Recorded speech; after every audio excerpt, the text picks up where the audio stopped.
Imagine the ultimate modern ideal, a completely seamless, effortless world where things happen automatically. For decades, the golden rule of technology and product design has been that user experiences must be completely frictionless.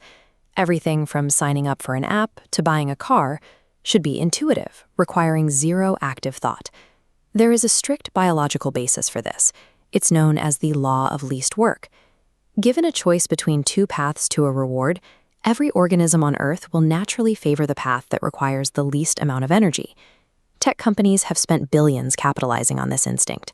They build one-click checkouts, algorithms that guess what you'll read, and platforms auto-playing the next video, bypassing human effort entirely. The operating assumption across modern society is straightforward. Effort is inherently bad, and the only way to create true value for a user is to remove it. But if we look back to the 1950s, we find a massive commercial failure that complicates this assumption. Food manufacturers introduced the instant cake mix. The original formula was biologically optimal. The user only had to add water, stir, and bake.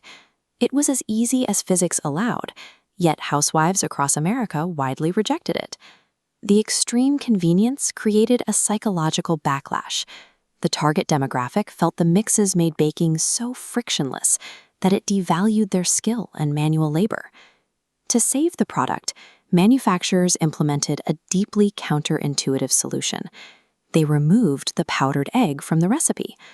Now the consumer was forced to crack and add a fresh egg themselves. By intentionally making the baking process harder and requiring more physical exertion, product sales skyrocketed. This leaves us with a paradox.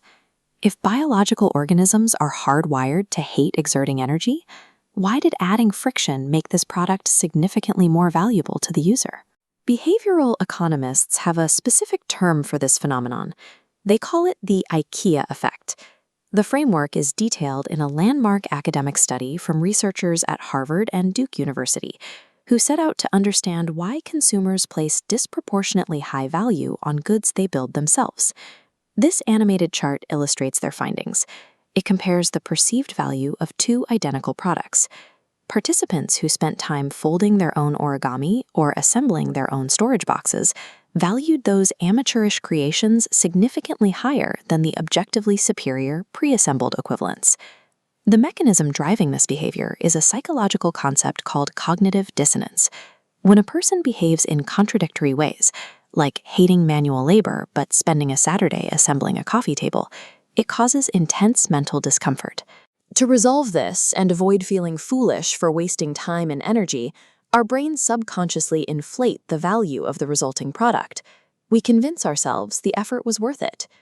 Requiring effort transforms an individual from a passive consumer into an invested co-creator, establishing a deeper psychological bond with the product.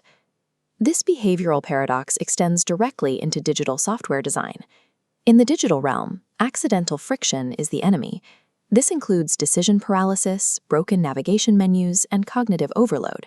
Designers must aggressively eliminate these obstacles. However, there is a counter-concept known as intentional friction. This is the strategic insertion of obstacles to purposefully slow a user down. A prime example is error prevention. When you try to permanently delete a file, your operating system forces you to stop and click a confirmation dialog box, protecting you from making a severe mistake. It's also used for behavioral nudging. Google, for instance, intentionally hides candy in opaque jars in their corporate kitchens.